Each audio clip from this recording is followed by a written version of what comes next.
युवाओं को ये शिक्षा है कि आप तब तक विश्राम ना कीजिए जब तक आप अपने लक्ष्य को प्राप्त ना कर लें। राम काज कीन्हे बिनु मोहि कहाँ विश्राम। आज के लोग ना विश्राम ज्यादा करते हैं, रात को भी विश्राम 12 घंटे और दिन में 4 घंटे अलग। आज का आदमी कर क्या रहा? विश्राम। क्या हो रहा? विश्राम। दिन में भी विश्राम, रात में भी विश्राम, और फिर इतना विश्राम करने के बाद फिर रो रहे हैं काम नहीं मिल रहा महाराज जी, धंधा नहीं चल रहा, बिजनेस नहीं। आप दिन भर तुम विश्राम करोगे तो कैसे चलेगा? अब विश्राम ही विश्राम है। और हनुमान जी कह रहे हैं कि राम काज कीन्हे बिनु मोहि कहाँ विश्राम। जब तक मैं राम जी का काम पूरा नहीं कर लेता तब तक मुझे विश्राम नहीं होगा। मैनाक जी आपका धन्यवाद जो आपने मेरे लिए इतना सहयोग किया, पर मैं आपका ये सहयोग स्वीकार नहीं कर सकता क्योंकि अभी राम का काज अधूरा है। युवाओं को समझना चाहिए जब तक आप अपने आप को सफल व्यक्ति ना बना लें, जब तक आप धनवान ना हो जाएं, तब तक आपको विश्राम नहीं करना चाहिए। धनवान बन जाइए, सफल बन जाइए, खूब धन कमा लीजिए, खूब मेहनत कीजिए, पैसा कमाइए। आज लोग पैसा कमाते ही नहीं है। महाराज जी हम बड़े गरीब हैं, महाराज जी हम बड़े दुखी हैं। अरे कमाओ, कमा करके बड़े आदमी बन जाओ जल्दी से। खूब पैसा कमाना चाहिए और धन को कमा करके धन को धर्म से जोड़ देना चाहिए। ये बात भी अभी इसी कांड में आएगी। सबके ममता ताग बटोरी। हाँ माला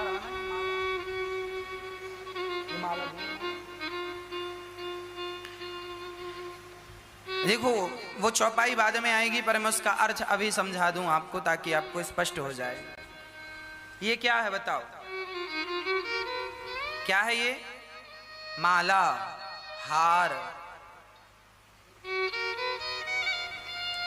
गोस्वामी तुलसीदास जी कह रहे हैं सबके ममता ताग बटोरी, मम पद मनहि बांधी, मेरे चरणों से सबकी डोर बांध दो।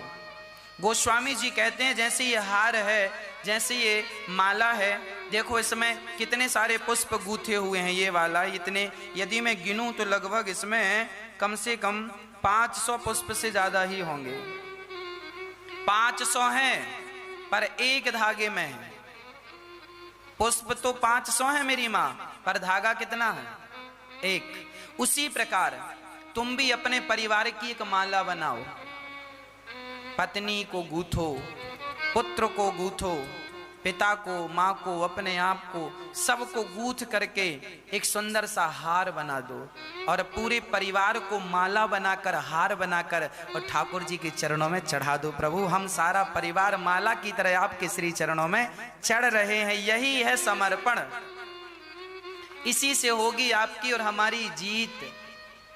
रामचरितमानस समझ में आ जाए तो सब कुछ समझ में आ जाएगा, पर विडंबना यह है हम समझना ही नहीं चाहते। आज का युवा समझना ही नहीं चाहता। समझो भैया, समझो। विश्राम ना किया करो ज्यादा, काम किया करो ज्यादा। कामयाब बनना हो मेहनत करो। फेसबुक और व्हाट्सएप चलाने से, आईपीएल देखने से आपका कल्याण नहीं है। क्रिकेट देखने से आपका कल्याण है क्या? किसका कल्याण हुआ क्रिकेट देखने से बताओ? किसका कल्याण हुआ पिक्चर मूवी देखने से? इसीलिए कहता हूं तपो और विश्राम त्याग दो। रात को सोने के लिए 7 घंटे बहुत है। एक स्वस्थ व्यक्ति की 7 और 8 घंटे की नींद बहुत है। 8 घंटा आपने सो लिया, 24 घंटे में 8 घंटा आपने सो लिया, बहुत है। कंफर्टेबल तो 7 घंटे हैं, पर 1 घंटा एक्स्ट्रा, 8 घंटा आपने सो लिया, बहुत है। दिन भर समय से सो जाइए, समय से जाग जाइए और अपने कर्म को करते रहिए। हनुमान जी बोले मैं विश्राम नहीं कर सकता क्योंकि राम का काज अधूरा है। अरे आप अपने लिए घर बना लो, एक बढ़िया सा, आप जो सपना देख रहे हैं, छोटे बड़े जो सपने हैं उन्हें साकार कर लो। महाराज जी हमारा घर नहीं बन रहा, महाराज जी इनकम नहीं हो रही है, उसके लिए मेहनत चाहिए। कहाँ कमी रह रही है आपके बिजनेस में, व्यापार में, आपके धंधे में, आपके काम काज में, उसको दूर करिए। और सफल बनने के लिए अपनी केवल मेहनत नहीं लगती, दिमाग भी लगता है। हनुमान जी केवल ताकतवर नहीं थे, ज्ञानी नामाग्रगण्यम भी थे, ज्ञानियों में श्रेष्ठ है। भाई शारीरिक ताकत से भी काम नहीं होता, ये खोपड़ी की ताकत लगती है ना। यदि खोपड़ी की ताकत ना हो, अर्थात आपको निर्णय लेने की क्षमता ना हो, सही निर्णय क्या करना, कौन सा डिसीजन सही है कौन सा गलत है, ये क्षमता ना हो तो आप शरीर चलाते। एक आदमी पानी में लाठी पीट रहा था, पानी में लाठियां पटक रहा था, मेहनत तो बराबर हो रही है, एनर्जी तो बराबर वेस्ट हो रही है, पर रिस्पॉन्स क्या है, फायदा क्या है? पानी में लाठियां पीटने से क्या फायदा?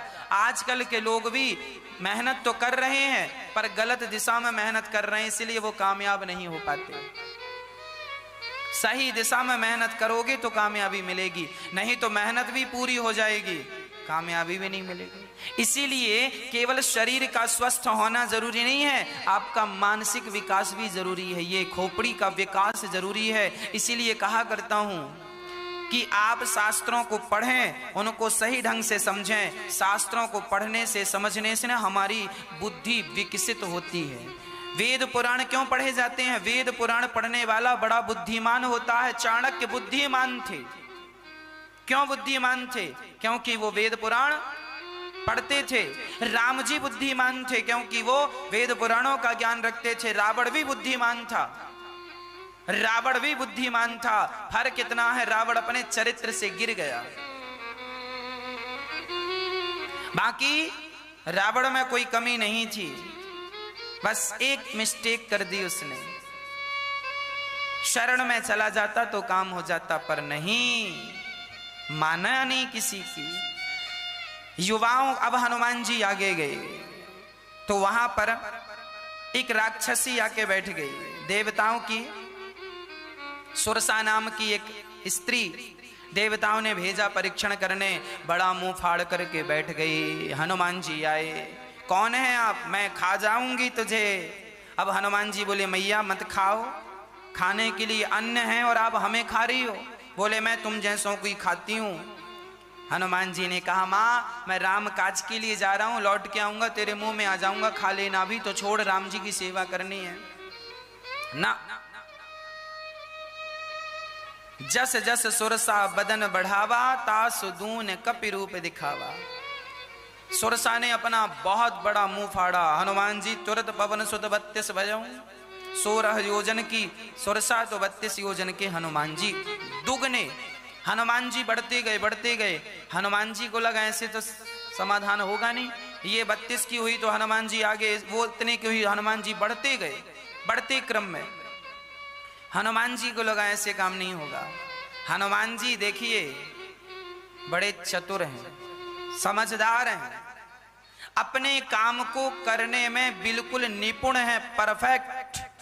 कहां बड़ा बनना है। हनुमान जी जब लंका की ओर गए तब हनुमान जी भयं पर्वताकार शरीरा, हनुमान जी पर्वत की तरह हो गए। और जब सामने राक्षसी मिली सुरसा तो हनुमान जी छोटे से हो गए, है ना। हनुमान जी अति लघु रूप पवन सुत लीन्हा, हनुमान जी छोटे से बन गए और छोटे से बन करके तुरंत गए, मुंह से और नाक से निकल कर बाहर आ गए। अर्थ क्या है? ये तुम सबके लिए सीख है कि हर बार बड़ा बनने की जरूरत नहीं है, अपना काम निकालने के लिए ना छोटा भी बन जाना चाहिए। अपना काम निकालने के लिए हमें कभी कभी क्या बन जाना चाहिए मेरी माँ? हर बार बड़ा बने रहोगी क्या? अरे मेरी माँ छोटे बन जाना ये चतुरता है। कहां उलझे रहे सुरसा से, हम कब तक उलझे रहे? बड़ा होती जा रही, हम छोटे हो जाएं।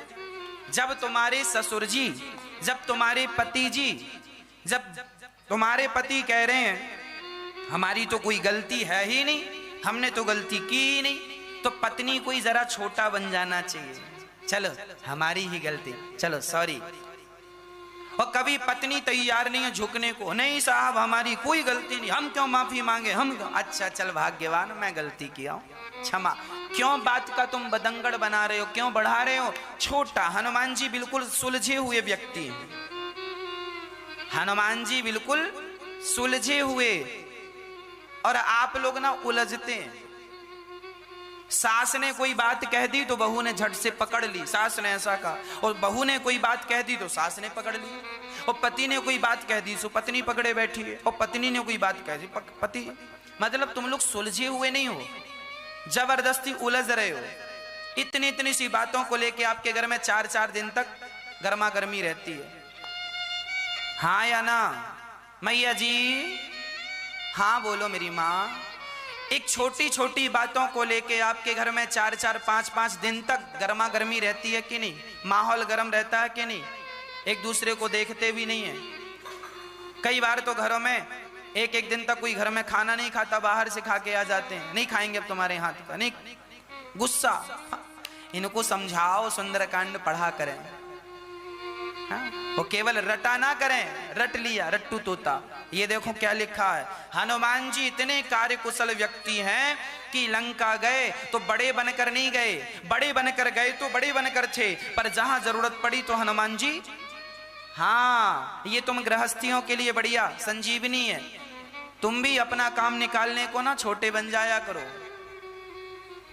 छोटे बनने में कोई बुराई तो नहीं है। हनुमान जी छोटे बन गए तो तुम भी बन जाओ। घर में 4 दिन से खींचातानी चल रही है, गर्मा गर्मी चल रही है, तुम जरा छोटे बन जाओ और तुम अपना घर का माहौल ठीक कर लो समझदारी से। यही बुद्धिमानी है।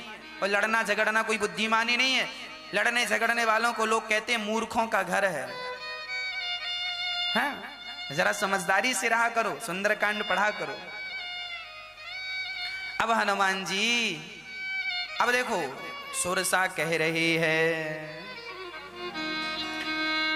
राम काज सब करे हूं, तुम्हें बल बुद्धि निधान, आशीष दे गए सो हरस चले हनुमान। हनुमान जी की बुद्धि की परीक्षा लेने आई थी सुरसा, हनुमान जी ने पास होकर दिखा दिया। अब हनुमान जी फिर प्रसन्नता से चले तो वहां पर एक राक्षस रहता था जो परछाई पकड़ लेता था। हनुमान जी ने उसको भी ठिकाने लगाया और गिरी पर चढ़ी लंका ते ही देखी। अब हनुमान जी लंका पहुंच गए और लंका पहुंचे तो एक पहाड़ पर चढ़ करके गिरी पर चढ़ी लंका हनुमान जी देख रहे हैं और इतनी सुंदर है कि कहीं न जाए, अति दुर्ग विशेषी। इतनी सुंदर है ये लंका कि क्या बात है। रावण ने क्या बढ़िया इंजीनियर फिट किया है, लंका बनवाई, क्या बढ़िया घर बनवाया है। आप लोग भी तो अच्छा घर बनवाते हैं, बनवाना चाहिए। कैसा है रावण का घर? हनुमान जी कह रहे हैं, कनक कोट विचित्र मणि कृत सुंदरायतना घना, चौहट्ट हट्ट सुभट्ट बेथी चारुपुर बहु विधि बना। है ना? कितना सुंदर गोस्वामी जी वर्णन कर रहे हैं। कनक कोट विचित्र मणि कृत सुंदरायतना घना, चौहट्ट हट्ट सुभट्ट बेथी चारुपुर बहु विधि बना। गजबाज का चरण कर पद चर रथ बरूधन गोगने, बहुरूप निश्चर जूथ अति बल वर्णत नहीं। वन भाग्य उपवन वाटिका सर उपवापी सोहाहि, नर नाग सुर गंधर्व कन्या रूप मुनि मन मोहहि। माल देह विशाल शैल समान, अति बल चर जाहि नाना आकार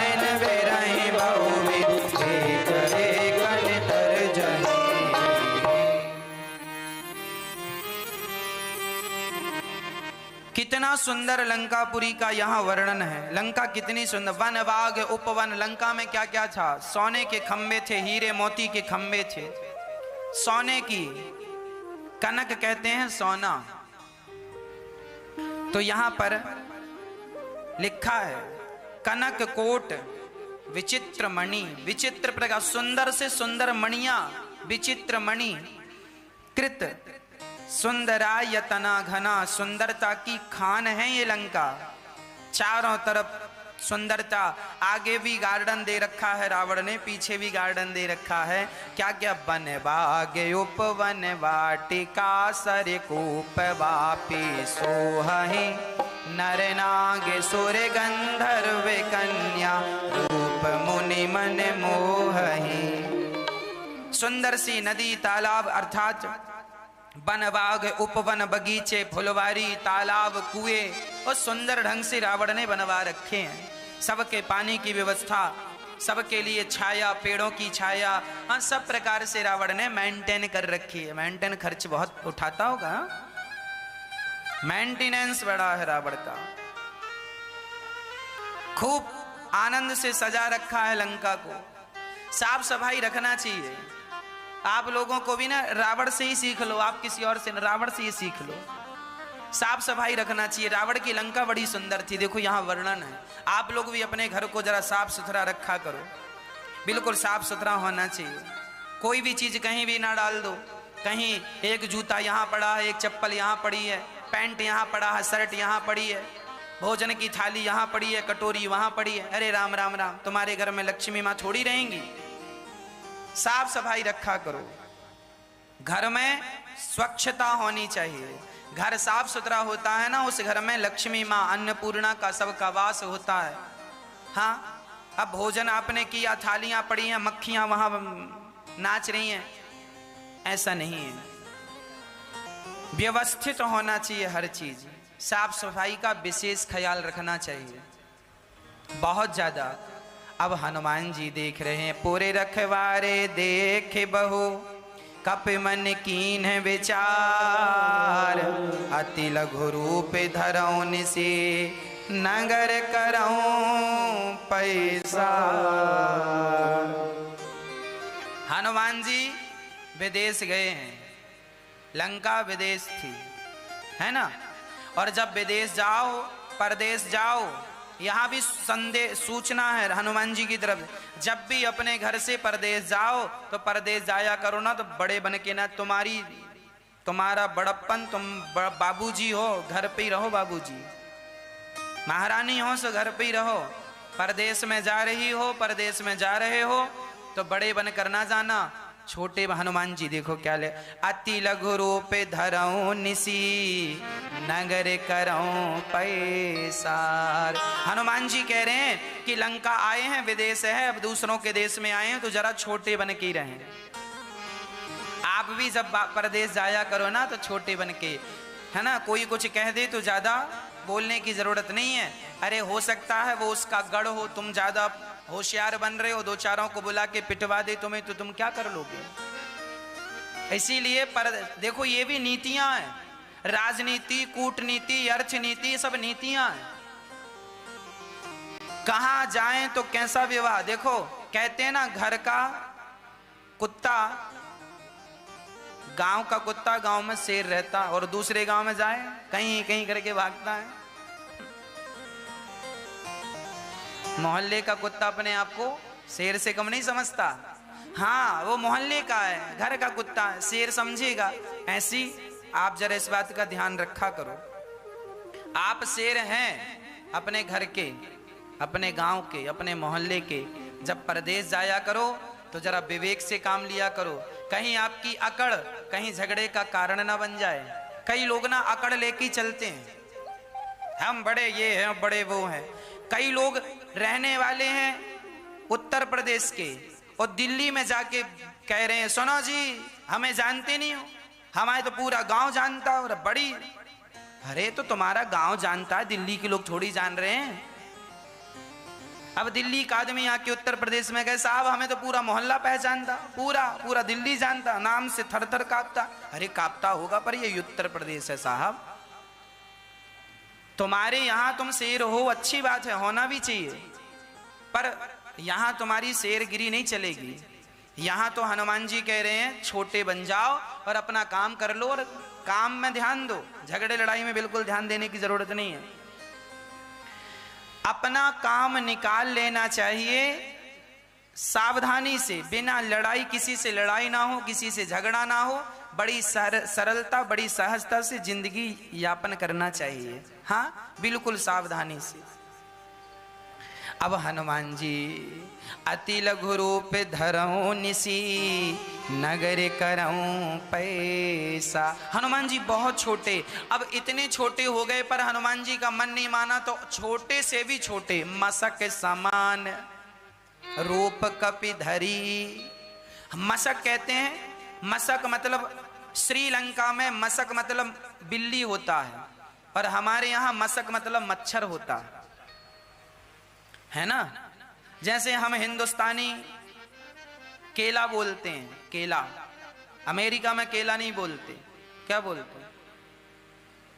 बनाना बोलते हैं। फिर वस्तु एक ही है, नाम दो हो गए। अमेरिका में कोई केला मांगे, अब जैसे हमारे यहां बोलते हैं प्याज, पर मुंबई में प्याज कोई नहीं बोलता, कांदा। हाँ, सबकी अपनी अपनी भाषा है। उसी तरह मसक समान रूप कपिधरी, मसक का अर्थ होता है, मसक मतलब बिल्ली भी होता है और मसक मतलब मच्छर भी होता है, पर ना हम बिल्ली का अर्थ करें ना तो मच्छर का अर्थ करें, हम यह अर्थ करें कि हनुमान जी छोटे हो गए। अब आप कहेंगे महाराज जी इतने से कैसे हो गए? अरे वो हनुमान जी हैं, भगवान शंकर ही हनुमान जी हैं, कोई अरे गहरे नथु खैरे नहीं है। साक्षात भगवान शंकर अणोर अणियान महतो महीयान, वह परमात्मा है, सर्व सामर्थ्य है। वो भगवान चाहें तो अपने आप को अणु से भी अणु कर लें और विशाल से भी विशाल वो भगवान है, तो उनके प्रति ये संदेह ना हो कि भगवान हनुमान जी इतने से। अब एक सज्जन ने कहा महाराज जी जब हनुमान जी इतने से हो गए तो अंगूठी कहाँ गई? जो अंगूठी राम जी ने दी थी वो तो इतनी बड़ी रही होगी, और हनुमान जी तो अंगूठी से भी छोटे हो गए, तो फिर अंगूठी कहाँ रखी? जब हनुमान जी मच्छर की तरह हो गए छोटे से, तो अंगूठी का साइज तो वही रहा होगा ना। अब मच्छर थोड़ी अंगूठी उठा सकता है। फिर वो अंगूठी का क्या हुआ जो राम जी ने हनुमान जी को दी थी सीता जी के लिए? तो हमने कहा भैया वो भगवान है, यदि हनुमान जी छोटे हो सकते हैं तो हनुमान जी क्या उस अंगूठी को भी छोटा नहीं कर सकते थे? बिल्कुल कर सकते थे। और हनुमान जी हैं, वो भगवान है, सामान्य नहीं है। तो हनुमान जी चल पड़े, छोटे से रूप, मसक समान रूप कपिधरी, लंकहि चल्यों सुमर नर हरि। भगवान का स्मरण करके नाम लंकनी, वहां एक लंकनी नाम की राक्षसी रहा करती, नाम लंकनी एक निशाचरी। वहां एक निशाचरी लंका की रखवारी में, रावण की लंका में जितने दरवाजे थे ना, सब में कोई ना कोई द्वारपाल था, ये द्वारपाल थी। नाम लंकनी एक निशाचरी, सो कह चलसी मोहिनिंदरी। हनुमान जी को रोक लिया, अरे ये रुक, देखिए क्या बात है। रावण के जो द्वारपाल थे, रावण के जो कार्यकर्ता थे, मानना पड़ेगा परफेक्ट कार्यकर्ता थे। हनुमान जी मच्छर की तरह छोटे हो गए, पर उसकी पैनी निगाहें तो देखो कि पकड़ लिया। ऐसा सेवक होना चाहिए, है ना। और आजकल आप अपने घर में गार्ड रखते हैं, गार्ड सो जाता, चोर घुस जाते हैं, और यहां हनुमान जी मच्छर की तरह हो गए तो भी घुस नहीं पाए। मतलब रावण का शासन ज्यादा अच्छा था कि आज का शासन ज्यादा अच्छा है? रावण के नौकर चाकर बिल्कुल तैनात, अपने काम के प्रति बिल्कुल सजग। रावण से यह सीखना चाहिए कि आपने अपने घर में 2 आदमी को रखा है, 2 या 1 आदमी को द्वारपाल, आपने गार्ड रखा है ना, गार्ड रखा है। अब गार्ड गिरी कर रहा, पैसा बराबर ले रहा है, पर कई बार चोर घुस जाते हैं गार्ड के होते हुए भी, और यहाँ हनुमान जी नहीं घुस पा रहे हैं। देखो कितना बढ़िया रावण की व्यवस्था। इस व्यवस्था को हमें सीख लेना चाहिए। यहां से ये सीख लेना चाहिए कि हमें अपने जीवन में अपने कार्य के प्रति ईमानदारी से अपना काम करना चाहिए। हमने बहुत पहले एक छोटी सी बात सुनी थी, आपको सुना दे रहे हैं, याद आ गई। एक बहुत बड़ा आदमी था, उसका एक वॉचमैन था, खड़ा रहता था, आने जाने वाली गाड़ियों को लिखता था, कौन से नंबर की गाड़ी कितने बज के कितने मिनट में किस तारीख को आई, साहब जा रहे हैं तो साहब को सैल्यूट करता था। एक दिन साहब की गाड़ी जाने लगी तो उसने साहब की गाड़ी के सामने खड़े होकर रोका, साहब रुकिए रुकिए रुकिए, कहाँ जा रहे हैं? बोले हमारी 2:15 में फ्लाइट है, हम अमेरिका जा रहे हैं, 5 दिन के बाद आएंगे। उसने कहा साहब मत जाइए, आज हमने सपना देखा है कि उस फ्लाइट का एक्सीडेंट हो गया और सारे यात्री मारे गए, मेरी हाथ जोड़ के विनती है आप मत देख जाइएगा। नहीं आपका भी मैंने देखा है सपने में कि वही गाड़ी जिस पर आप बैठ के जाएंगे फ्लाइट, उसी का एक्सीडेंट होगा। अब मालिक था ना, मालिक, उसने भी विचार किया कि ये मेरा ही आदमी है, मेरे बारे में गलत तो बोलेगा नहीं, हो सकता है सही हो। उसने अपना जाना कैंसिल कर दिया और सचमुच वो फ्लाइट जब 2:15 में उड़ी तो 1 घंटा बाद सूचना आई कि सचमुच उस फ्लाइट का एक्सीडेंट हो गया और सारे यात्री मारे गए। अब ये जो मालिक था, इसने अपने उस नौकर को बहुत सारा पुरस्कार दिया और पुरस्कार देकर के उसे नौकरी से निकाल दिया। अब प्रश्न ये खड़ा है कि नौकरी से क्यों निकाला? पुरस्कार इसलिए दिया कि तेरे कारण मैं बच गया, नहीं मैं चला जाता और मैं भी मर जाता। पुरस्कार दिया, बहुत धन दिया, लाखों रुपए दे दिया, पर नौकरी से भी निकाल दिया। अब प्रश्न ये खड़ा है कि नौकरी से क्यों निकाला? नौकरी से इसलिए निकाल दिया उस आदमी ने कि देख वैसे तो तूने मेरी जान बचाई, अच्छा किया, पर नौकरी से मैंने तुझे इसलिए निकाल दिया क्योंकि तू दिन में भी सो रहा था। तू नौकरी करने आया है कि सोने? अरे सोया तब तो तुझे सपना आया, सोता ही नहीं तो सपना नहीं आता। तो तू यहां सोने को आया कि काम करने को आया? तूने मेरी जान बचाई, उसके लिए तो तेरा धन्यवाद, ये पैसा पकड़, लाखों रुपए दे दिया इनाम, पर तू काम का आदमी नहीं है, काम के टाइम सोता है, चल निकल जाए यहां से। रावण के जो पहरेदार हैं वो जरा ज्यादा पावरफुल हैं। हनुमान जी घुसने लगे तो पकड़ लिया, ए यहां मोर आहार जहां लगी चोरा। हनुमान जी को चोर कहती है लंकनी राक्षसी, लंकनी कहती है चोर। अब हनुमान जी को बड़ा गुस्सा आया, वाह कुछ दिन पहले यहां से असली चोर गया था सीता मां को चुरा के, तब तो तूने कुछ बोला नहीं, और मैं चोरी का पता लगाने जा रहा हूं तो मुझे चोर कहती है। हनुमान जी ने खड़े होके मुठिका एक महाकपि हानि, दांत में जो मुठिका जमाया दांत पूरे 32 के बाहर आ गए। मुठिका मारी, मुठिका एक महाकपि हनी, रुधिर बमत धरनी ठनमनी। एक मुठिका मारा खोपड़ी में, धड़ाम से गिर पड़ी, खून मुन बाहर आया, दांत मां टूट गए। और जैसे ही दांत मां टूटे तो खड़ी हो गई और हाथ जोड़ के बोली, पुनि सम्हारी उठी सो लंका, जोरे पानी कर बिनय सशंका। जब रावण को ब्रह्मा जी ने वरदान दिया था तब मुझे भी कहा था कि जब तू एक मुठिका के खाने से जब तू विकल हो जाए तब समझ लेना कि लंका में रावण के सर्वनाश होने का समय निकट आ गया है। तात मोरे अति पुण्य बहुता, देख्यूं नयन राम कर दूता। लंकनी अब हनुमान जी की चेली हो गई। हा गुरु जी आपने हमें मुठिका क्या मारा, हमारी तो अक्कल आ गई। और कई लोगों को ना अक्कल तब तक नहीं आती जब तक 2-4 पढ़ ना जाएं।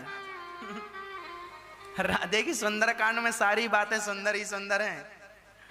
ये सब हम लोगों की रोजमर्रा की जिंदगानी है। कई बार आदमी तब तक नहीं सुधरता जब तक उसे 2-4, आप बच्चों से ले लो, कई बार बच्चे हैं रोते जाते और मम्मी जब देती है ना 2-4 तो बिल्कुल चुप होके बैठ जाते हैं।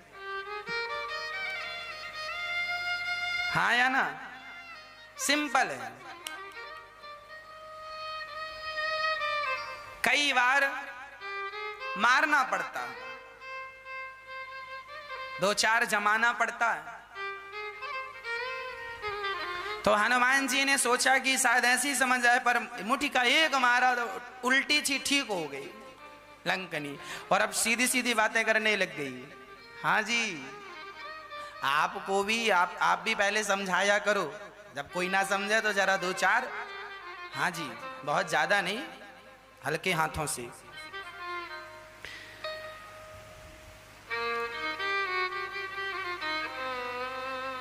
कितनी बढ़िया बात है। हनुमान जी आगे चले, प्रवसित। अब देखो क्या कह रही है ये, तात स्वर्ग अपवर्ग सुख धैर्य तुलायक अंग, तूल न ताहि सकल मिली जो सुख लव सत्संग। अब देखो ये लंकनी कह रही है कि सबसे बड़ा सत्संग है, सत्संग का पुण्य एक पलड़े पर स्वर्ग का पुण्य रख दो और दूसरे पलड़े पर श्री सत्संग का, 2 घड़ी के सत्संग का पुण्य रख दो तो सत्संग भी स्वर्ग के सुख से श्रेष्ठ है। आप लोग जो घंटों बैठ कर के कथा सुन रहे हैं, सत्संग जो आप रोज कर रहे हैं, सच्ची कहता हूं आप दुनिया में सबसे अमीर बन रहे हैं। यही सबसे बड़ी संपत्ति है, सत्संग ही सबसे बड़ा धन है जो कि आप लोग रोज प्राप्त कर रहे हैं, टीवी के माध्यम से या प्रत्यक्ष आप रोज पा रहे हैं, यही सबसे बड़ा धन है। तात लिखा है सुंदरकांड के दोहा नंबर 4 में ये बात लिखी है, तात स्वर्ग अपवर्ग सुख धैर्य तुलायक अंग। हनुमान जी ने अब समझ लिया कि ये बिल्कुल ठीक हो गई है, सिर से लेके पांव तक कहीं तक अब कोई मिस्टेक नहीं, ठीक ठीक बातें करने लग गई है। अभी उल्टा बातें कर रही थी, एक जमाया ठीक हो गई। अब प्रवसी नगर के जय सब काजा, हृदय राखी कौशलपुर राज। ये चौपाई है दोहा नंबर 4 के बाद पहली चौपाई है, ये दोहा नंबर 5 की पहली चौपाई। ये चौपाई है, आप भी रामचरितमानस में इस चौपाई को जब भी घर से निकला करें तो ये चौपाई पढ़ के निकला करें। प्रवसी नगर के जय सब काजा, हृदय राखे कौशलपुर राजा, चलत विमान कोलाहल होए, जय रघुवीर कहें सबको। जब भी आप अपने घर से निकला करें किसी भी काम के लिए, आपके बच्चे स्कूल के लिए जाएं या आप दफ्तर के लिए जाएं, ऑफिस के लिए जाएं, ये चौपाई जरूर पढ़ के जाना चाहिए। यदि आप इस चौपाई के साथ भगवान राम का, भगवान कृष्ण का स्मरण कर लेते हैं और उस काम के लिए जाते हैं तो निश्चित उस काम में सफलता मिलती है। इस चौपाई को आप याद कर लें। दोहा नंबर 5 की पहली चौपाई है, दोहा नंबर 4 के बिल्कुल नीचे ये चौपाई आपको सुंदरकांड में रामचरितमानस में मिल जाएगी। प्रवसी नगर के जय सब काजा, हृदय राखे कौशलपुर राजा। अब हनुमान जी फिर वहां से चले। अब मंदिर मंदिर प्रति कर शोधा, देखे जहाँ तहाँ अगणित जोधा, गयऊँ दसानन मंदिर माही, अति विचित्र कहीं जात सुनाही, शयन किए देखा कपिते ही, मंदिर मौना देख देहि, भवन एक पुनि देख सुहावा, हरि मंदिर तहाँ भिन्न बनावा। हनुमान जी सारी लंका में ढूंढे, यहाँ वहां गए पर कहीं शांति नहीं, सीता माँ का कहीं पता नहीं। तब हनुमान जी जहां जाते वहां बड़े बड़े योद्धाओं का दर्शन होता। अच्छा, रावण के महलों में गए तो वहां मंदोदरी का दर्शन हो गया।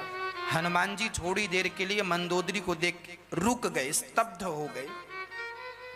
मंदोदरी को देखकर हनुमान जी को लगा यही तो नहीं है सीता मैया, क्योंकि मंदोदरी भी इतनी सुंदर थी, इतनी सुंदर थी कि उनकी सुंदरता के बराबरी की सुंदरता तो केवल माता सीता की ही थी, या माता पार्वती की थी, या माता सरस्वती की थी। कोई सामान्य स्त्री नहीं थी मंदोदरी, बहुत सुंदर थी। अच्छा, हनुमान जी के साथ समस्या यह थी कि हनुमान जी ने सीता माँ को देखा ही नहीं था। हनुमान जी ने सीता माँ को देखा नहीं था तो कैसे पहचान लें? न कपड़ों का रंग पता है, न उनका हुलिया पता है। तो थोड़ी देर के लिए तो मंदोदरी को देख के हनुमान जी को लगा, पर हनुमान जी देखिए कितने बुद्धिमान हैं। मंदोदरी को देखा कि ये आराम से सो रही है, तो हनुमान जी ने अंदाजा लगाया कि मेरी माँ सीता राम के बिना इतनी आराम से तो नहीं सो सकती। इस अंदाजे से उन्होंने निर्णय ले लिया कि ये सीता नहीं है। देखिए क्या अंदाजा है और क्या प्रेजेंट ऑफ माइंड है। इसको बोलते हैं प्रेजेंट ऑफ माइंड। तुरंत माइंड का चल पड़ना, खोपड़ी का काम करना और तुरंत निर्णय ले लेना कि क्या सही है क्या गलत। वाह, क्या निर्णय लेने की क्षमता श्री हनुमान जी महाराज जी की। आप लोग भी इन चरित्रों से अपने निर्णय लेने की क्षमता बढ़ा सकते हैं। आप भी अपनी मेमोरी पावर, खोपड़ी ये जो है ना, इसकी क्षमता बढ़ा सकते हैं। हनुमान जी ने मंदोदरी को देखा, ये सो रही हैं आनंद के साथ, ये सीता नहीं हो सकती, क्योंकि सीता माँ राम के वियोग में इतने आराम से तो नहीं सो सकती। देखिए सोने के ढंग से पता चल गया कि ये कौन है। हो सकता है ये रावण की पत्नी हो, ऐसा हनुमान जी का अंदाजा है। और अब उसी रावण के पास पड़ी थी तो स्वाभाविक है कि पत्नी ही होगी। हनुमान जी वहां से आगे बढ़ गए, चारों तरफ ढूंढे, पूरी रात गुजरने को आई, सीता माँ का कोई पता नहीं। हनुमान जी परेशान से हो गए। तब उन्हें एक उम्मीद की किरण नजर आई। कहां से? भवन एक पुनि दीख सुहावा, हरि मंदिर तह भिन्न बनावा। रामायुध अंकित ग्रह, शोभा वर्णि न जाय। नव तुलसी का वृंद तहाँ, देख हरस कपिराय। पूरी लंका में इतना सुंदर नजारा नहीं मिला। आज हनुमान जी ने क्या देखा कि एक कुटिया बनी है जो घास की कुटिया है। सारा तो सोना चांदी का था, पर ये घास की कुटिया है। और जानते हैं सिंपल कुटिया थी। सामने द्वार पर लिखा, द्वार के इस तरफ लिखा था रा और इस तरफ लिखा था माँ। राम, रामायुध अंकित ग्रह, शंख और चक्र का निशान, धनुष और बाण का निशान। शोभा वर्णि न जाई, इतनी सुंदर शोभा। और सामने आंगन में एक तुलसी का पौधा लगा था। हनुमान जी समझ गए कि लंका में ये जरूर किसी भगत का घर है। देखिए भक्तों के घर की भी एक पहचान होती है। नया घर बनवाओ तो अपने घर के घर में क्या लिखवाना चाहिए? भगवान का नाम लिखवाना चाहिए, भगवान का नाम। दास ने माताओं के लिए आश्रम बनवाया तो आश्रम का नाम रखा गौरी गोपाल। गौरी मतलब राधा। गौरी किसे कहते हैं? श्री राधा रानी को गौरी कहते हैं। और गोपाल जी कौन? हमारे ठाकुर जी। गौरी गोपाल तो भगवान के नाम है कि नहीं? तो गौरी गोपाल घर, नाम ही आश्रम का गौरी गोपाल, मतलब भगवान के नाम से शुरू है। ठाकुर जी का नाम आप गौरी गोपाल बोलेंगे तो आपको बोलने में भी पुण्य मिलेगा, क्योंकि गौरी मतलब राधा, गोपाल मतलब कृष्ण। गौरी गोपाल। कई लोग सोचते हैं गौरी मतलब पार्वती। गौरी तो पार्वती जी को बोलते हैं, पर श्री राधा रानी का नाम भी गौरी है। राधा रानी का नाम भी गौरी है। तो गौरी गोपाल ये नाम हमारे गुरुदेव भगवान ने दिया है। ये नाम रखो गौरी गोपाल। प्रिय भक्तों, हनुमान जी आजकल आप लोग घर बनवाते हैं ना बड़ा, और घर के सामने आप भगवान का नाम तो लिखवाते नहीं है, लिखवा देते हैं कुत्तों से सावधान। आजकल आदमी बड़ा घर बनवाता है और घर के सामने लिखवा देता है कुत्तों से सावधान। इतना करोड़ों रुपया लगाया घर में और कुत्तों के लिए बनवाया। बताओ, लिखा कुत्तों से सावधान, मतलब यहां कौन रहता है? कुत्ते रहते हैं। लिखा ही कुत्तों से सावधान। इस घर में रहता कौन है? सिंपल, उसका मीनिंग यही है। क्या मीनिंग है बताओ? जिसके घर में लिखा है कुत्तों से सावधान, तो आदमी क्या सोचेगा इस घर में कौन रहता है? कुत्ते रहते हैं। सिंपल है, इसमें ज्यादा खोपड़ी लगाने की जरूरत नहीं। इसीलिए अब देखो, आदमी जानकर, इंसान भगवान ने तुम्हें बनाया और तुम ही कुत्ते बनते फिर रहे हो, तो भगवान क्या करे? भगवान भी सोचते होंगे राम राम, मैंने इन्हें क्यों इंसान बनाया? जब इन्हें कुत्ता ही बनना था तो मैंने क्यों नहीं बनाया? अगले जन्म में इनका नंबर जरूर रहेगा। पर इतनी तो अक्ल होनी चाहिए। अरे जब घर बनवाओ तो घर के सामने भगवान का नाम होना चाहिए, शंख और चक्र होना चाहिए आपके घर के द्वार पर, और बिल्कुल फ्रंट में तुलसी का वृक्ष, तुलसी का पौधा होना चाहिए, छोटा सा तुलसी। आदमी जाए तो तुलसी पर नजर पड़े। आपके घर में लिखा हुआ हो सीताराम राधे श्याम, हाँ, आपके घर में लिखा हो जय श्रीमन नारायण, जय श्री कृष्णा, जय श्री राधे, ऐसा भगवान का नाम हो। रावण, अच्छा विभीषण के द्वार पर ना इस तरफ रा लिखा था, इस तरफ मां। रावण आता था ना और पूछता, क्यों रे विभीषण, ये तेरी कुटिया में राम क्यों लिखा है? विभीषण ना बड़ा डर डर के रहा करता था लंका में। रावण के चाटुकार मंत्री, रावण के चाटुकार मंत्री जो थे ना, विभीषण की चुगली कर देते थे। और रावण आता, क्यों रे विभीषण, ये तूने क्या लिखा है? ये द्वार पर राम लिखा है क्या, मेरे दुश्मन का नाम? तो विभीषण बोलते, ना भैया ये राम नहीं लिखा, राम मतलब रावण, मां मतलब मंदोदरी, मैं तो आपका पुजारी हूं। ऐसे छिप छिप के भजन करते थे विभीषण जी। रामायुध अंकित ग्रह, जिनके घर में राम नाम लिखा है धन्य है वो घर। जिनके घर में जय श्रीमन नारायण लक्ष्मी नारायण लिखा है धन्य है वो घर। अरे घर में जाए तो जाती पहले, दर्शन पहला, भगवान के नाम पर नजर पड़े तो राम का नाम हृदय से निकल आए, वही तो घर घर है। जिस घर में तुलसी ना हो, जिस घर में शालिग्राम भगवान ना हो, लड्डू गोपाल जी ना हो, और जिस घर के द्वार पर भगवान का नाम ना हो, वो घर घर थोड़ी है। उसे शमशान ही कह लो तो कोई बुराई नहीं है, वो शमशान है। इसीलिए घर में तुलसी का होना, भगवान का नाम होना, और शालिग्राम ये लड्डू गोपाल जी होना। जिस घर में लड्डू गोपाल जी नहीं, शालिग्राम जी नहीं, तुलसी नहीं, इस घर का तो पानी भी पीना पाप है। ऐसों के हाथ का तो पानी भी नहीं पीना चाहिए जिसके घर में तुलसी ना हो।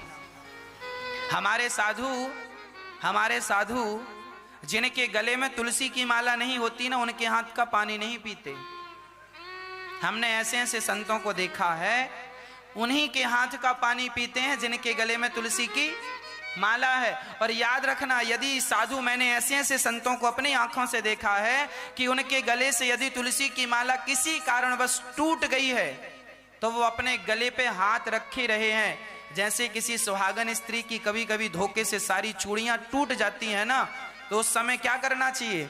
उस हाथ को कपड़े से ढक लेना चाहिए। खाली हाथ किसी को दिखाना नहीं चाहिए। बिना चूड़ी का हाथ देखना अपशगुन होता है। यदि बिना चूड़ी, सुहागन स्त्री तुम्हारा पति है और फिर भी तुम्हारा हाथ बिना चूड़ी का है, किसी ने देख लिया, वो अपशगुन होता है। कोई ना देखे, जब तक तुम चूड़ियां ला के पहन ना लो तब तक तुम्हारे हाथ को कोई ना देखे।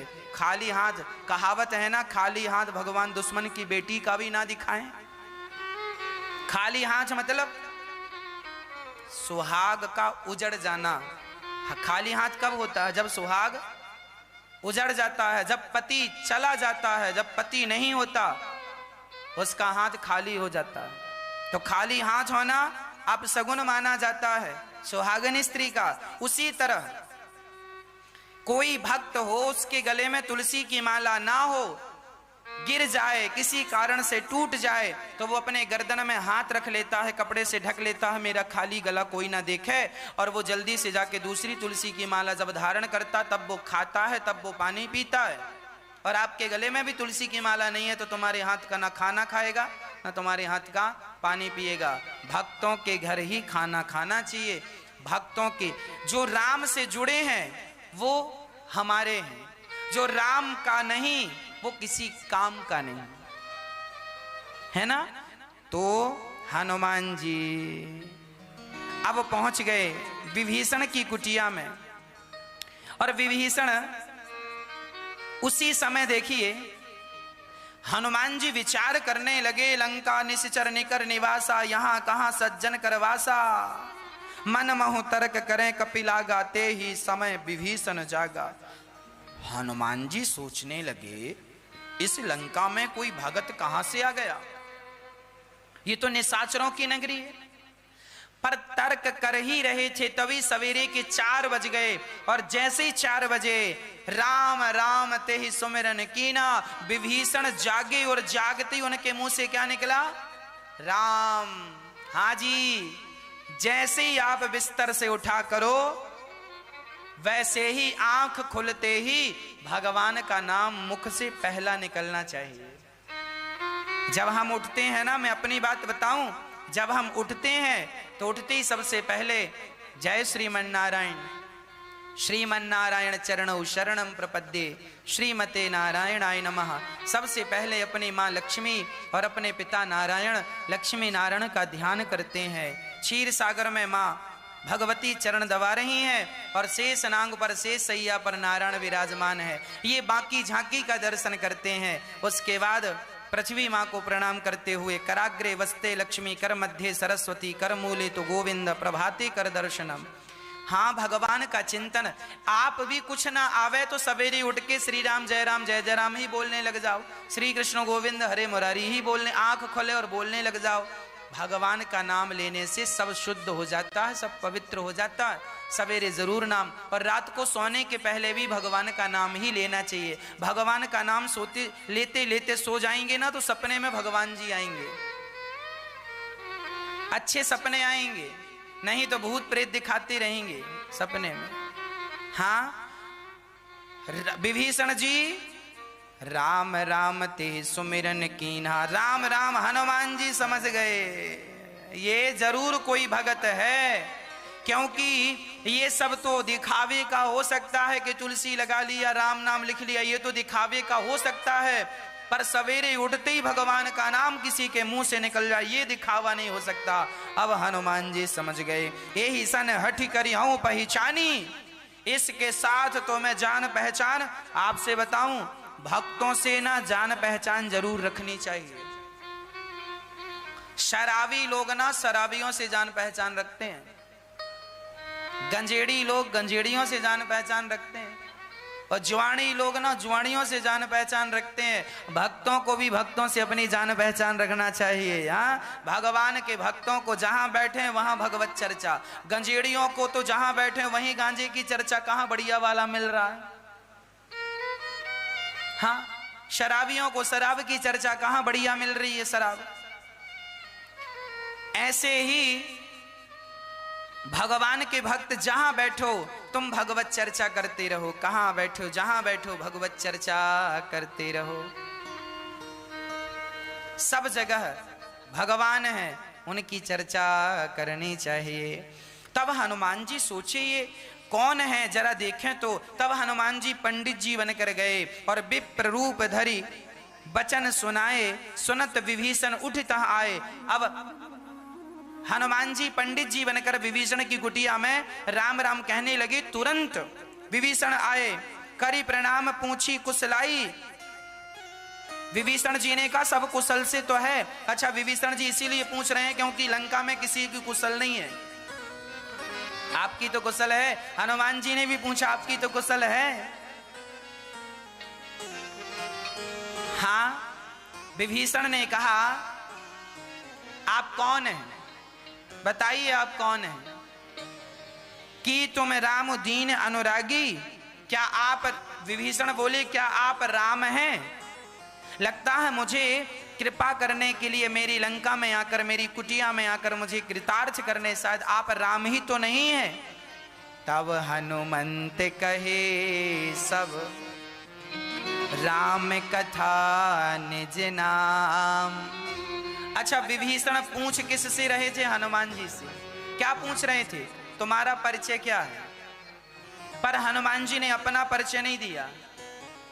आप लोगों से कोई पूछे साहब आप कौन, हाँ साहब सुनो हम कौन, हम फलाने सेठ के फलाने व्यक्ति, हम फलाने व्यक्ति हैं। उनका नाम जानते हो, हाँ हम उन्हीं के भतीजे हैं। बताते हुए उससे ऐसा लगता है कि हम ही प्रधानमंत्री हैं। आदमी अपनी रिस्पेक्ट ज्यादा चाहता, मेरा भी सम्मान हो। हाँ, हनुमान जी से पूछा विभीषण जी ने आप कौन हैं। हनुमान जी ने अपना परिचय नहीं दिया, मैं कौन हूं क्या करोगे जान के। हनुमान जी ने कहा तब हनुमंत कहे सब राम कथा निज नाम, सुनत जुगल तन पुलक मन मगन सुमिर गुण ग्राम। हनुमान जी ने अपनी कोई कथा नहीं, विभीषण पूछ रहे हैं आप कौन है, और हनुमान जी कहते हैं राम जी हैं। और राम जी की हनुमान जी बोले मेरी कथा में क्या रखा है, मेरे नाम में क्या रखा है, आओ हम दोनों मिलके राम का नाम लें, उसी से भवसागर पार हो जाएंगे। अपनी कोई बात नहीं, जब भी बात हो भगवान की बात हो। हम लोग अपने आप की बातें ज्यादा करते हैं, भगवान की बातें कम करते हैं, इसीलिए जीवन में बड़ी परेशानियां हैं। जबकि हनुमान जी का अपना कोई परिचय नहीं था। तब हनुमंत कही सब राम कथा। ये देखो, आपका जिससे अनुराग ज्यादा होगा ना, आप उसी की बातें ज्यादा करेंगे। यदि आप अपनी बातें ज्यादा करते हो, मतलब तुम अहंकारी किस्म के आदमी हो, हर बार मैं अपना, मैं ये मैं वो। एक आदमी हमें अपने घर ले गए, महाराज जी हमने घर बनवाया, आओ देखो। अब क्या करें, गए थे तो अब ये तो कह नहीं सकते थे नहीं देखेंगे, उसको बुरा लग जाता। चलो अब दिखाओ। महाराज जी, बूढ़ा आदमी था, बाल वाल पक गए थे, दांत वांत 2-4 टूट गए थे बुढ़ापे में। अब देखो घर दिखा रहा है। महाराज जी ये हमारा बेडरूम है, और हमारे बेडरूम में ना हमने बड़ी सी टॉयलेट बना रखी है। आदमी टॉयलेट जरूर दिखाता है। ये बड़ी सी बाथरूम बनवा रखी हमने, बड़ी वाली, इतनी बड़ी। हा? हा? और हमने देखो ये आंगन बना रखा है, और ये हमारे गेस्ट रूम है, और ये हमारा रसोई, और ये हमारा फलाना डेम, इतना बड़ा। हमने कहा ये बताओ, माला वाला जप लेते हो, कुछ कथा वथा सुनते हो? नहीं महाराज जी, वो हमारा 4 बच्चे हैं, हमारे 4। हम जरा भगवान की बातें करें ना तो वो घुमा के फिर वहीं आ जाते हैं। महाराज जी हमारे 4 बच्चे हैं, और हमने तो चारों को घर बनवा के दे दिया, रहो आराम से, 1-1 करोड़ की प्रॉपर्टी भी दे दी। हमने फिर पूछा कथा बता सुन। महाराज जी हमारी 2 बेटियां भी हैं, और हमने बेटियों को भी कम नहीं रखा, 2-2 प्लॉट दे रखे हैं। हमने कहा तो सुनो, फिर अपने लिए 2-4 प्लॉट ले जाना कफन में बांध के। अरे महाराज जी क्या कह रहे हैं? ठीक कह रहे हैं, ये जो तुमने धन दौलत जोड़ा है, ये यहां से तो आगे जाना रहा नहीं, आगे की क्या व्यवस्था है ये बताओ। आज ना बूढ़े से बूढ़ा आदमी भी यही गाना गाता, मेरे 4 बेटे हैं, मेरे 2 बेटे हैं, मैंने बेटों को ये दिया, मैंने बेटों को ये दिया। अरे बेटों को तो जमाना देता, कौन ऐसा बाप होगा जो बेटों को नहीं देता? ये बताओ तुमने पुण्य कितना किया? बेटों को दिया है, इसका गिनती थोड़ी भगवान के यहां होगा। बेटों को तुम 1000 करोड़ दे के जाओ, कोई अर्थ नहीं। तुमने पुण्य कितना किया है, तुमने धर्म में कितना जोड़ा है अपने धन को, इससे फर्क पड़ता है। पर आदमी फिर भी संसार में उलझा पड़ा है। इसीलिए कहा करता हूं, आप लोगों ने ऐसे उलझ जाना, ये घर और ये और वो। अरे बुढ़ापे में भगवान का चिंतन करो, इसी से कल्याण है। आज मैं लंका कांड पढ़ रहा था, इतनी बढ़िया बात मिली। अभी लंका कांड में ये प्रसंग आएगा, मैं सुनाऊंगा कि नहीं, अभी सुनाई देता हूं। बड़ा अच्छा लगा, मैं पहली बार जीवन में ये बात मैंने ये बात मुझे भी आज ही पता चली। आज ही मैंने ये बात पढ़ी रामचरितमानस में, और आज ही मुझे ये बात पता चली। जब अंगद जी रावण से मिलने गए तो देखो, प्रसंगों को कई बार हम पढ़ लेते हैं, पर कई बार ना उन बातों पर हम ध्यान नहीं दे पाते। कभी कभी उन बातों पर ध्यान जाता है जो हमारे जीवन को बदल के रख देती हैं। आज लंका कांड में जब हनुमान जी, श्री अंगद जी जब रावण के पास गए और रावण को समझा रहे थे, तो अंगद जी ने समझाते हुए एक बात बहुत बढ़िया कही। वो अंगद प्रसंग भी आएगा तो भी मैं सुना दूंगा, पर अभी मेरा मन है कि आपको सुनाऊं। वह बात यह है, श्री अंगद जी श्री रावण से कह रहे हैं, अंगद जी रावण सुन, इस दुनिया में जितने भी लाभ हैं, इस दुनिया में पुत्र लाभ, धन लाभ, आपके पास बहुत पैसा आ जाए तो आप कहते हैं धन लाभ हुआ, पुत्र हो जाए तो आप कहते हैं पुत्र लाभ हुआ। इस दुनिया में जितने भी लाभ हैं, है ना, कितने लाभ हैं? बहुत सारे लाभ हो सकते हैं। बिजनेस की सफलता लाभ है, व्यापार की सफलता लाभ है, आपके बहुत सारे जमीन जायदाद हो जाना, बहुत सारे घर मकान बन जाना, बहुत बड़ा आदमी आपका हो जाना, आप बहुत बड़े आदमी हो गए, बहुत पैसों के भंडार भर गए, सोना चांदी आपके घर में ढेर लग गया। इतना लाभ हो जाने पर भी अंगद जी कहते हैं, सुनो रावण, धन लाभ होने पर भी राम के भजन का जो लाभ है, इस लाभ को सब लोग नहीं जानते, और सबसे श्रेष्ठ लाभ तो राम भजन का ही लाभ है। ये जो तुम्हारे धन दौलत के लाभ हैं, ये तो यहीं तक लाभ देंगे, पर राम नाम का जो लाभ है, इन लाभों से करोड़ों, लिखा है करोड़ों गुना श्रेष्ठ है। राम भजन का लाभ हमें अभी नजर नहीं आता। हम लोग राम राम जपते हैं, राम राम राम राम राम। अरे एक आदमी बोला, क्या तुम राम राम जपने लगे हो, क्या रटना लगा रखी, क्या होगा राम राम जपने से? तुम्हें अभी समझ नहीं आ रहा है, बाद में समझ में आएगा। अभी नहीं आ रहा है, बाद में आएगा। शुरू शुरू में ना सब चीजों का जरा आदमी विरोध करता है। पहले कुएं का पानी पीता था आदमी, फिर हैंडपंप आ गया, तो कुएं के पानी पीने वालों को लगा, अरे हैंडपंप का पानी पीते हैं सब बुरी आदतें हो जाएंगी, अच्छा पानी नहीं होता, हाँ ये सब ठीक है। कई लोगों ने कहा कि नहीं हैंडपंप का पानी नहीं पीना चाहिए कुएं का, जबकि बात ठीक थी, पर लोगों की फिर आदत हो गई, कुएं सूख गए और हैंडपंप चालू हो गया। हैंडपंप का भी जमाना गया, नल आ गया, अलग प्रकार का टोटी आ गई, अलग प्रकार का व्यवस्थाएं हो गई, अपडेट होता गया। उसी तरह हमें पहले पता नहीं चलता कि इसके होने वाले लाभ क्या हैं, फायदे क्या हैं, है ना।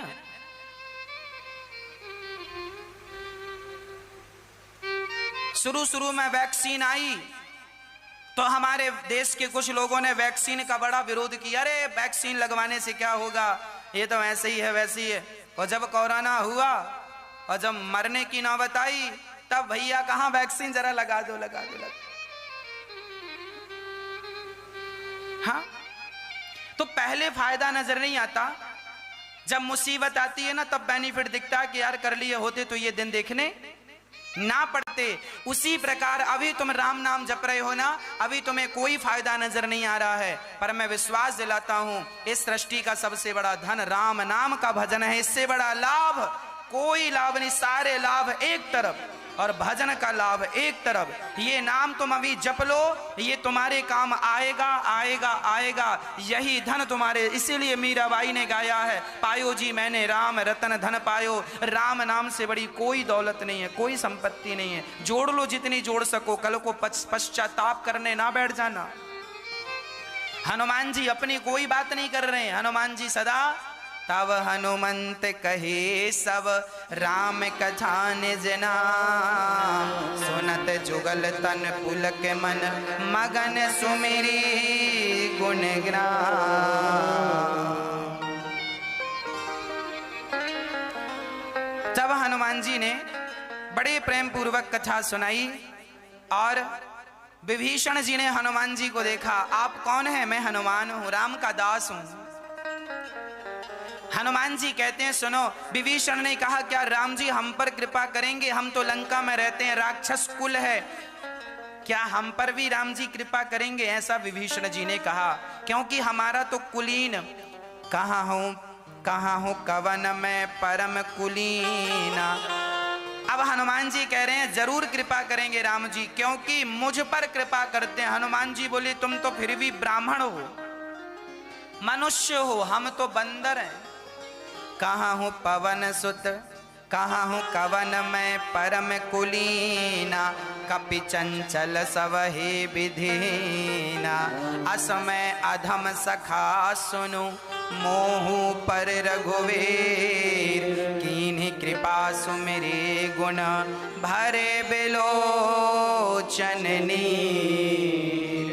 हनुमान जी कह रहे हैं मैं जात का बंदर हूं और मैं असमय अधम। हनुमान जी हैं तो वैसे सबसे बड़े गुणवान, पर हनुमान जी कह रहे हैं मेरे जैसा अधम कौन है। हनुमान जी छोटे बन गए, शरीर से नहीं, हनुमान जी अपनी बुद्धि से भी अपने आप को छोटा ही मानते हैं। आप बहुत बड़े विद्वान हो जाइए अच्छी बात है, पर अपनी विद्वत्ता का अभिमान रखना क्या अच्छी बात है। मैं विद्वान हो जाऊं और विद्वान होकर के जमाने में डिंडोरा पीटता फिरूं कि मैं विद्वान हूं, कोई शास्त्रार्थ कर लो कोई, तो मेरे जैसा मूर्ख कौन होगा ये तो बताओ। हनुमान जी ज्ञानी नामाग्रगण्यम है, अतुलित बलधामम है, बुद्धिमान है, बल के पराक्रमी है, पर कहते हैं असमय अधम। अपने आप को क्या कह रहे हैं? अधम कह रहे हैं। और इसीलिए कहा करता हूं हम लोग अपने आप को भी अधम ही कहा करें, हे प्रभु मैं अधम हूं, हे प्रभु मैं अधम हूं। और हम लोग तो अपने आप को बड़ा टिप टॉप बना के भगवान के सामने पेश करते हैं। हनुमान जी कह रहे हैं जब हम पर कृपा हुई, असमय अधम सखा, मुझ अधम पर कृपा हुई तो आप पर कृपा जरूर होगी। जानत हूँ अस स्वामी बिसारे, हिरहित काहे न होहि दुखारी। क्या बात है, सुंदरकांड ऐसा लग रहा है सुंदरकांड ही सुनाए आपको और कोई बात ना सुनाए, केवल सुंदरकांड ही सुनाए।